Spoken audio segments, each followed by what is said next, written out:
the two black holes that were orbiting each other, and then they swished into one, and the gravity effect of this, such a huge, just the new well of gravity, something just big, it's like a big bang except of gravity, is propagating this gravitational wave through the universe.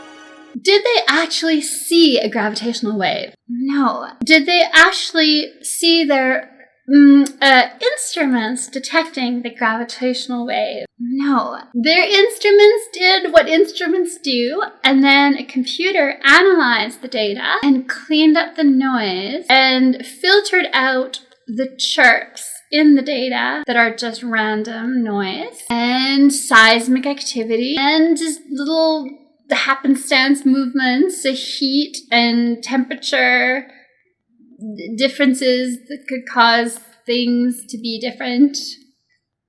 And then it decides that all of these chirps are noise, but this one chirp that looks like all the chirps we filtered out, this one is real.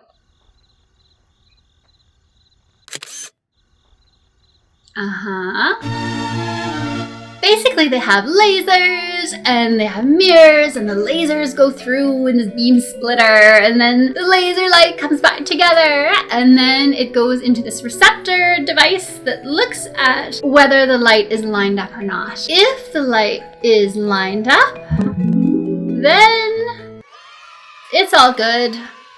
But if the light isn't lined up, then that means something shifted during the journey of the light through this little path of traveling through the little beam splitter, out of the detectors, into the detectors. Sometimes the instruments need to be recalibrated. They just kind of get a little disaligned. The ground shifts. The temperature creates shifting, all these little anomalies. They do have to recalibrate them. One might expect to get a false signal from calibration errors. So basically then the computer fixes all the data, cleans it all up, and then it says, oh look, there's all these different chirps, but all the rest of them we've accounted for, we've explained them away, but this one is up for you to interpret.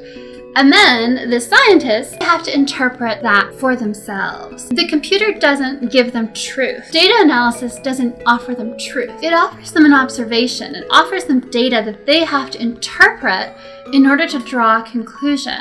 And so then the scientists would have to say, thank you, computer. So even though the computer didn't label it as random noise, the scientists can interpret the data and say, actually, this little chirp is just on the outside of the boundary that the computer uses to classify random noise, so we're still going to consider it random noise because it's more likely to be that than to be a gravitational wave. Or scientists could say, that's a gravitational wave! Yay! All the success! It just depends on how they choose to interpret it. And then they decide on the conclusion, and then the conclusion is what they share with all of us. And then we give them taxpayer-funded grants.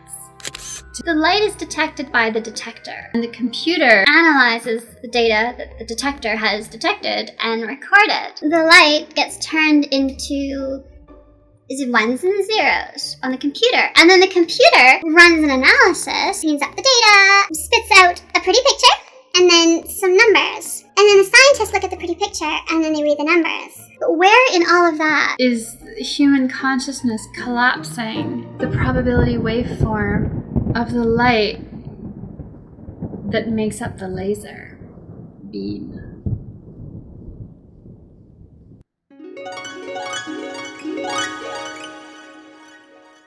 I think it can't be done that way.